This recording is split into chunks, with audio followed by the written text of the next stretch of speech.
Hey friends, it's July 29th. It is 9:15 p.m., July 29th. I am Stephanie Quick with Frontier Alliance International. I'm with Marco Moreno.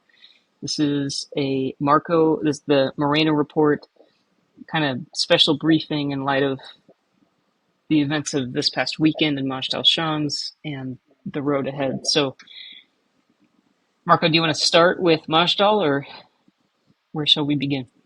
Yeah, let's start with Majdal Shams. Good evening, guys. So, 2 days ago, Shabbat evening, like 6 p.m., Hezbollah shot a missile towards Majdal Shams. We don't know yet if he was aiming to hit civilians or not, but the results of it, that Iranian Hezbollah missile, Falak 1, that's the name of it. The reason I'm mentioning it because Hezbollah said it's not him that shot the missile. Yeah. It's the Iron Dome. So forensic evidence on the ground on the site proves that it's Falak 1. 12 kids were butchered. It's a playground in Majdal Shams. Majdal Shams, it's a village in the north part of the Golan Heights, one of the 4 Druze villages, the biggest one. Some of you have been there. And it's a big playground with a soccer team, a play and, all these facilities of kids. 12 kids were butchered and literally butchered. And 39 other kids were injured, some of them badly injured. Yeah. Some of them Yeah, badly. we've heard the medical evac choppers. Yeah. Hezbollah understood that he did a big mistake, or it was a mistake, and he tried to say it's not him, but it's him, because they are the only one they have in their position, this kind of a missile.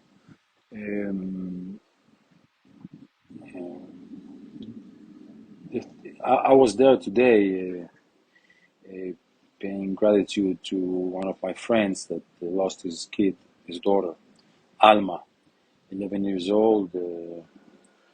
Just spent time with her friends, eating ice cream over there, and just missile fell on them. You don't have a lot of time for a lot in Majdal Shams because the missile was shot from Shab'a, which is like a couple of kilometers towards Lebanon. So it's a quick flying of the missile, so it's like 5 seconds. Yeah, one of the most. I mean, I can't use hyperbole with this, but all of the imagery and photos and videos were obviously devastating. But right next to the impact, there was like one of those roadside shelters, like something we just put in the playground here in our village, and it was. I saw it and thought, God, nobody had time to run into it. True. So I just want to kind of zoom out and give a little bit of a timeline, because I could hear everything that was going on here in the Golan Heights. And maybe an hour prior, Hezbollah started. They kind of broke. It had been pretty quiet because Bibi's been in the U.S. Maybe we can get to that in a few minutes. And then 6:15 or so, I think they fired that rocket at like 6:18, strikes down immediately in Majdal. I could hear all of that. I'm sitting back here at Shabbat, I'm at the table, I'm putting a puzzle together, and it's disarming to I could hear the impact, and now I know what it did to these kids. Now, as Hezbollah was starting that barrage, they're blasting out on all of their channels. We are assaulting the occupiers. We're hitting the valley. We're hitting the Golan Heights. We're firing on Majdal. And then as soon as it hit a soccer field and killed a bunch of kids, they went, oh, no, that wasn't us. It was an Iron Dome interceptor. And as you said, in that 5 seconds, like the Iron Dome doesn't even have time to intercept that kind of shot. I think in the last episode you and I did, you said it's like a horrible game of Russian roulette, and Israel and Hezbollah are just lighting matches and throwing it at each other. We're doing an airstrike here, we're doing this targeted assassination here. But at some point, one of these matches is going to fall. It's going to hit a powder keg, or it's going to fall in a puddle of kerosene, and it's going to ignite the northern front. So, do you think? Where do you think we're at? What's Okay, so I think for the first time in the last 10 months of a very weird situation in the north, mm, when they shoot back, it's like it's kind mm, of a war without being a war and all this mm, stuff. So we are on the edge of a big war with Lebanon that might escalate to Iran and to a regional war. So in front of us, there will be a couple of critical days. Israel said that they're going to retaliate in a massive way, mm, not like the same way we did till now. mm, It's all been said by the Chief of Staff, Ministry of Defense, Prime Minister, the mm, Israeli media, which I'm in those days a lot in the studios are talking about it and mm, drilling down.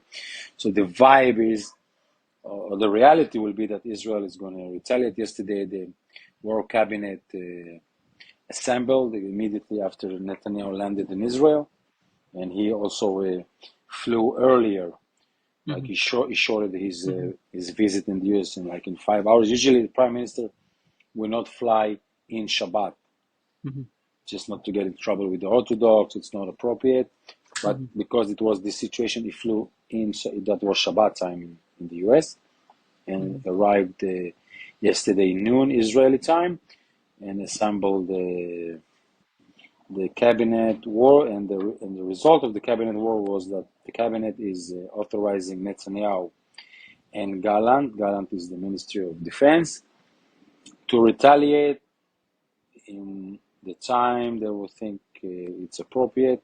Like the target is being elected, and now it's only a matter of timing.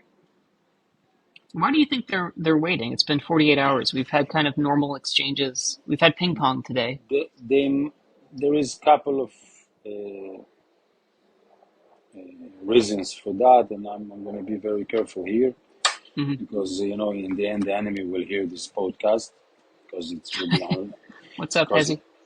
yeah, because it will be like all over the media. It's not like uh, for instance, if they are targeting Nasrallah himself, so they are waiting Hmm. to the right opportunity. If they are Right. targeting another big shot in Hezbollah, again, they are waiting for the right opportunity. If they are targeting a facility that needs to happen something there, so the time is in essence. One. Hmm. Second, they want to give a time probably to the foreigners in Lebanon to evacuate themselves. We hear the Hmm. Germans calling their people, The the Beirut US, airport got shut down. yeah, Beirut airport, no flying going in. Maybe there is Hmm. preparation in the Israeli side because probably after what we will do, Hezbollah will retaliate. And then, I don't know, you need more iron domes, you need to move. There's a lot of reasons Hmm. for it, probably. Hmm. But I'm assuming that in the next, let's say, 48, 72 hours, we will hear and see Hmm. what is the Israeli response. And from that minute, the sand clock will start ticking. Hmm. Are we going to escalate to a war, or it will be, I don't know. No Hmm. one knows. In my experience, this situation has potential for miscalculation always. Hmm. And even if Israel doesn't want to start a big war now, might go there. I think it should go there, but that's my opinion. Hmm. I don't know if because That's the most common input I'm hearing from people. because Israel needs to change, the paradigm here, and you have like 70, 80,000 people outside their home, Hmm. left the Still north, and 296 days now. yeah, and they need to go back, and Right. they will not go back if Hezbollah will still stay 10 kilometers, 20 kilometers Hmm. around the border, and. So heavy days, really heavy, this time really heavy days. Hmm. I don't want to build up now, tension for it that's going to be. But folks, you will know pretty quickly where are we going. You need to pray for us. It's going to be a very intense day. Stephanie is in the north, in Golan Heights, prepared the bomb shelter. Everybody's ready. Mhm. And let's see what will happen. Mhm. Yeah. Marco, let me play devil's advocate for a moment because people would go, hey, listen, you guys can't overreact here and use this as an excuse to open up a whole regional war on the northern front like you Zionists are always trying to do because you're like white supremacist colonizers. You guys have been shooting on kids in Gaza this whole time, so how dare you get all worked up about a playground in Majdal Shams? What would you say to people who are given that kind of feedback? I hear these talks. Also in the U.S., there was like the anti-Semitism going in the U.S. and all the fake Mm-hmm. news. And everybody just remember that we didn't start any of it. In October 7, Hamas came and butchered and raped and beheaded kids and Mm-hmm. raped kids in front of their parents and raped wives in front of their husband and do horrible stuff. The next day, Hezbollah jump in, start shooting missiles on the north. So this is a war that we call it. We don't have a choice. No, Israeli army is really doing the best he can do, not hurting innocent people in Gaza.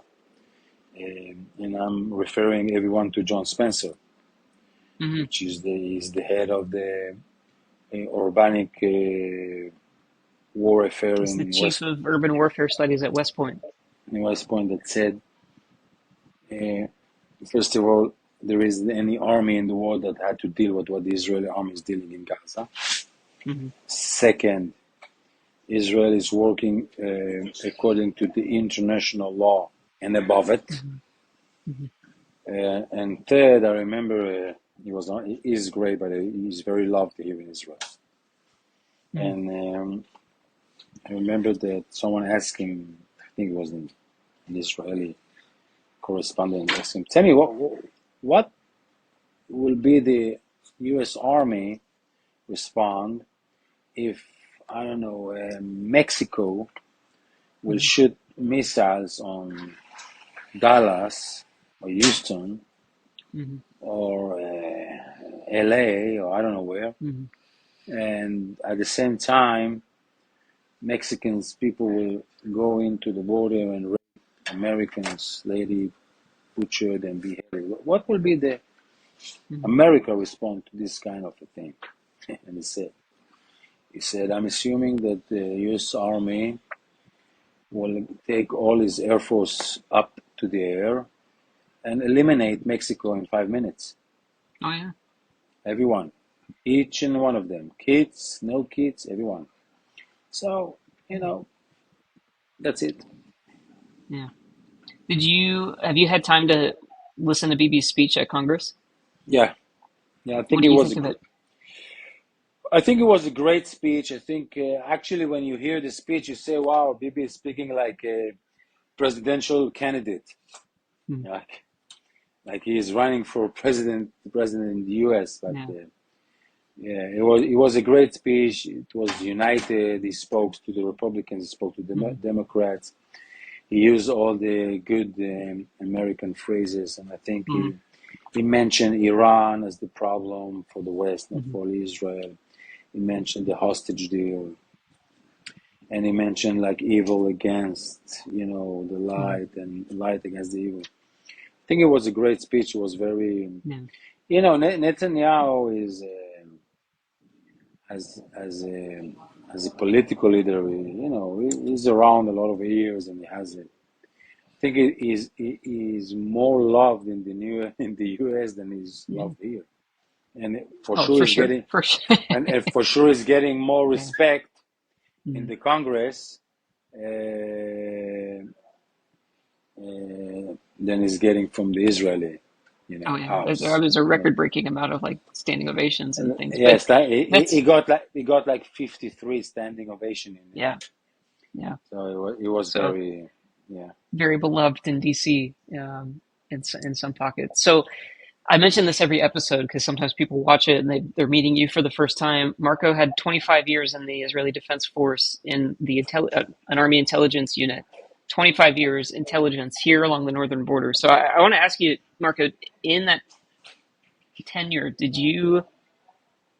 I mean, obviously, I don't know. I'm an American. I wasn't here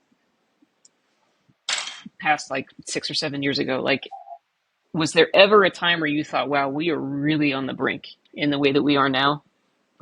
It feels unprecedented? Is it unprecedented? Have you guys been to this ledge before? Was it You mean in the north or in general? well in general? But I guess I mean you tell me. Do you feel like, oh God, I always feared this day would come and this is it, or do you feel like, No, it's well, not. there's By the way, it's not fear, it's hope. yeah? Like In what way? I hope the war is coming. Why? I hope because there is 80,000 people not in their home Yeah. and they need to go back. And there is this terror organization that is shooting on us for 10 months. Hmm. Well, Which in a kind of, concerted way, because I was talking to my neighbor today, like, so just 30-second crash course. The Islamic Republic takes over Iran in 1979 and immediately begins entrenching along Israel's borders. So over time, you have all these different fronts you guys are facing now. We're reaping what we have sown in that way. Like we're seeing the fruit of that now. But this is not you guys' first collision with Hezbollah. You said before, like, we've had Lebanon 1 and Lebanon 2, the first and second wars in Lebanon, but you said this won't be Lebanon 3. This would be the first full Northern Front war because it would be yeah, Lebanon and Syria. yeah, you're right, because I think it's a strategic opportunity for Israel to deal with the head of the snake, Hmm. Which is Iran. Iran, which is Hmm. Iran, because even if tomorrow will eliminate Hezbollah, so Iran or Hamas, which will happen, Hmm. so Iran will create a new one. Right. So if we don't deal with the source of the problem, um, Hmm. so I think Jeff Anderson, the Hmm. director of FA, is always saying uh, you cannot put rats traps in the room. Hmm. You have to deal with the garbage that brings the rats. I think he's saying something like Yeah. that. Yeah. So I think that's a good analogy. We need to deal with the bag of the Yeah. garbage we have, which is Iran. Do you think that Bibi's visit to DC this past weekend was that advantageous in any way, or is this just like a wait and see? Because I mean, American politics right now, of course, is Well, I don't think I've even seen you since there was the assassination attempt on Trump, and then yeah, Biden's yeah, like missing an action. Like it's just a gong show. yeah. First of all, when Bibi was invited like 2 months ago, America was Hmm. different. Like Quite, Trump, yeah. no one tried to assassinate him, and Biden was still the Democrat, a Nominee, yeah. Democrat nominee for president, and no one knew that he is probably in kind of dimension because there Hmm. wasn't any debate. And I think the majority of Israelis didn't hear about Kamala Harris. Mm. Like they knew there is like this the VP Kamala Harris, but they didn't know what's Right. I mean, really, Americans didn't hear a whole lot from her. yeah, and and Netanyahu is arriving to DC, and then you have this Hmm. assassination attempt, and you have Hmm. Biden withdrawing, and Kamala Harris, and. Hmm. So, in my opinion, and I said it somewhere else, I said Netanyahu went to a scouting mission. Hmm. He wanted to see Biden and to understand, because Biden now is the president for 4 months without any obligation. He can do Right. whatever he doesn't care about from the progress side for his party or the radical one. He can do whatever he wants, so long as mentally can do whatever he wants. But let's Right. assume he can do it. So he wanted to hear from him probably what's his take on the North. before Mm. what happened in Majdal Shams. And then he met Kamala Harris because she might be president. By the way, we truly hope here in Israel she will not, but it's a possibility. And then he went and saw Trump. Because you Mm-hmm. remember there was a lot of fuss about Trump and Bibi's relationship are not good. Trump is Mm-hmm. mad on him because. Looks like Trump and Bibi are over it, and it was a very lovely and happy meeting Yeah. between them in Mar-a-Lago. I think when a bullet grazes your ear, you kind of let go of petty. Let's No, hope you let go of petty. no, I think Trump. People like to make him like ego and Mm. I don't know, paint him like a kid. He's not a kid. He's a leader. Mm. And he has a big mouth, right? You usually say, but he understand right and wrong, and he understand what's Mm. important, what's not important. And you see Netanyahu as the current Israeli leader, and he puts Mm. everything and they have aside. Let's go Mm. ahead. Big things are going to happen. And What do maybe the you think of bullet, the maybe reports the that? bullet, maybe the bullet also changes. I don't know. Yeah, Maybe. I have always said I was pleasantly surprised at Trump's foreign policy, especially here in the Milan. What do you think of the reports? You know, I think every American, when somebody shot at Trump, most Americans who lean, it's dangerous speaking in generalities and hyperboles, many Americans thought, oh my gosh, the DNC tried to kill Trump. And then there were reports that the Iranian regime actually was trying to kill Trump. So who knows? We don't know if this kid was a lone actor, but what do you think of speculation or even reports that Iran wants Donald Trump assassinated? Okay. Uh, First question. Does Iran has the capability to do it? Mm. Answer for sure. Hmm. Okay. Second question. Why for sure? We just saw them, NSA, sorry, not me, standing behind all the riots in the U.S. campuses. Hmm. Yeah, So, Iran so, and so, Qatar. so, so yeah. So they have infrastructure in America. Easy. By the way, look at the what's his name, Matthews Crooks, Hmm. the assassination guy. Yeah, between us, just look at this picture and you understand Hmm. that the handler, the most simple handler from, I don't know, any agency will recruit him like that. Hmm. Second, the second question, does Iran has the motivation to kill Donald Trump? For sure. You know Hmm. why? Donald Trump signed the assassination of Qasem Soleimani. It's on Remind us who he him. was. Qasem Soleimani was the head of the Iranian, how do you call it, revolution? Yeah, the IRGC, the Iranian Revolutionary Guard. Uh, exactly. And Donald Trump ordered to kill him, and they killed him, and the American army killed him in Iraq, alongside Hmm. the head of the Hezbollah of Iraq. They were both of them in the car Hmm. driving.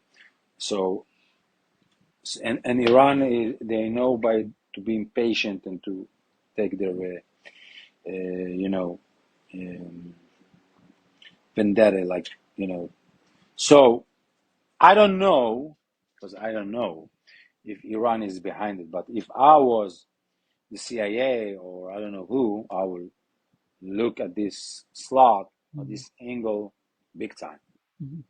Yeah, or the he's or the viable. FBI. I don't know who's conducting the investigation, probably the FBI or it's the joint venture. I don't know. But look at the Iranian piece; might be interesting there. Yeah. I have a Gaza question for you. We have not Hmm. spoken since the strike on Muhammad Deif. Yeah, Am I saying his name right? yeah, So this is, I believe, now confirmed. yeah. Some 2 weeks later. So who was Muhammad Deif, and why is it? What does it mean for the war in Gaza that he has been eliminated? Mohammed Deif is a bigger symbol. First of all, his job was like he was like kind of the head of the military piece of Hamas. Okay, Hmm. he's like above the chief of staff. He's a symbol. He survived like 8, 7, 8 assassination attempt Mm. from Israel. He's a symbol in any. He's a big hero for the Palestinians in Gaza, especially. Mm.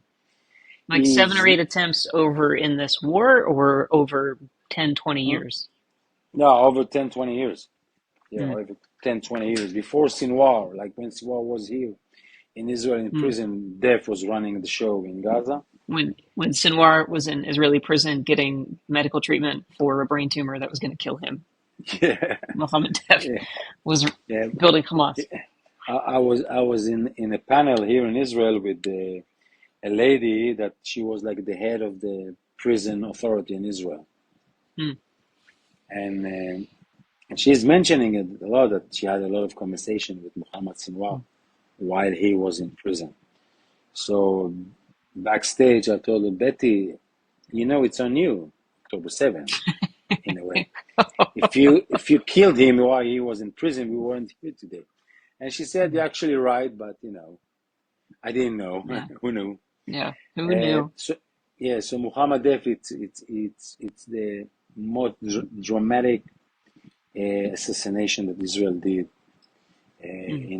in the Gaza war. Is also affecting the hostage deal. Why? Mm. He is very radical. He's very You radical. don't say. No, I mean, yeah, I know it sounds weird. I know, but he's But even on a scale of 1 to Hamas, he's, exactly. He's more yeah. radical than Sinwar. Imagine, like Gosh. in terms of negotiations and being flexible, is very very radical. So Wow. in one hand, Israel thinks that by taking him out and sending a message to Sinwar, look, if we got him, we can get you, will push Sinwar towards the hostage deal or a reasonable hostage deal. If we are speaking about the hostage deal, probably that's your next question. It's in the midst of negotiation. We don't have any news about it. There's a lot of Mm. fake news about it. Mm-hmm. Let's wait. Israel, Mm-hmm. yesterday, the head of the Mossad, the Israeli Mossad, flew to Rome and met the director of the CIA, Bill Barnes, Mm. and the Qatarian, because they are like, and the Mm. Egyptian, and Israel gave Amazing. their side of the deal. Now they're taking it to Hamas. Let's see what will Hamas will say, respond, and then we know if you have a hostage deal. Personally, I think we will not have a hostage deal Mm. because the basic terms that Hamas wants, end of the war, withdrawing the IDF from Gaza, in a Mm-hmm. way, Hamas return to power, Mm-hmm. will not happen. So Hamas will not agree. But I don't know. Mm-hmm. It's a heavy week in all fronts. Very, and Hezbollah, I think I sent you I saw on Twitter that there was somebody in the Lebanese cabinet. I don't remember his name. I don't know if he's a Hezbollah guy in that position, but it feels to me like, I mean, Lebanon is saying, Hezbollah, if you try to suck us into a war with Israel, we will go to war with you. And so Lebanon, which has been in a very precarious civil fractured line for 40 years, is like, do you think that Lebanon can survive that kind of pressure as a nation? I don't think I don't think Hezbollah cares about what Lebanon think as a nation or Yeah. what Do you the think Lebanon, aside from, do you think there's enough people in Lebanon who oppose Hezbollah who could hold them back at all? Can they apply any kind of restraint to Hezbollah, or does Hezbollah run the show in Lebanon? Hezbollah runs the show and no one can resist them. So, when we're hearing is in the last week, this is we're having a quiet week. Lebanon saying, "Hey, if you guys do a deal with Hamas, like we'll lay down our arms, we'll stop, we'll quit doing the Russian roulette ping pong." And then there were a couple people saying like, "Hey, we'll retreat behind the Litani," which I think is, I read that and think, well, that's bogus. It's either somebody who has no power is begging for a peace deal, or it's like a boy who cried wolf to get you guys to calm down. No, all the or this is just talks, a propaganda game? all the talks about political agreement or any agreement with Hezbollah or Lebanon or I don't know who, without a massive, massive strikes and war, Hmm. it's not worth the paper they will sign on. It's fake, it's BS, it's every word you know. Yeah. So where do we go from here? The next few days, next week, we're waiting to see what's going on with the. The next 48, 72 hours are critical. We're wrapping up this thing, okay? Mhm, mhm, Guys, pray for us, stand with mhm. us. That's the money time now. Hey, give us Uh, a quick update on the bomb shelter campaign. yeah, we did a bomb shelter a massive bomb shelter, by the way, Mhm, an actual bomb shelter in the village you are living in the Golan Heights. We did the rounds a couple of weeks ago in Kiryat Shmona, Chatzot, Tzfat, all these places. Um, and let's see, once the war will kick start, so probably another needs will come, but we will update people what they can do, and then they can give towards that where they want. And let's see, we are here mhm, on the ground, and we will adjust according to the needs on the ground. You know what will happen, mhm, but it's a very, I think war is coming, but mhm. you know, So let's see. Lebanon 2, 2006 was 30 days long. Hmm. What? How long of a barrel do you think we're staring down here? I think we're talking from 30 days to 6, 7, 8 months.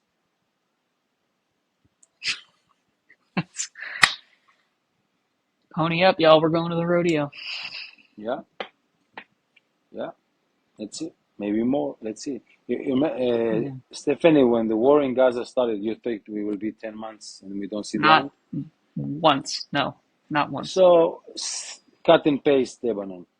I know. I thought 10 weeks, like a long war in Gaza, would be 10 weeks, All not of ten us. months. Yeah. And we don't see the end of it, yeah? Yeah. Yeah. All right. Well, so there's things that we could pray for. Thank you for the briefing, Marco. And then we'll put a link down here. So if people want to contribute to the bomb shelter campaign to help fortify civilians in Israel, that you can do that. Marco, thank you so much for your time. I know you've been like on all these panels and news shows and things and running all over the country to be with your friends who've just lost their daughter. So thank you for carving out time for us tonight. You're welcome, Stephanie. Take care. We'll be in touch. Yeah. All right. Adios. Bye, bye guys.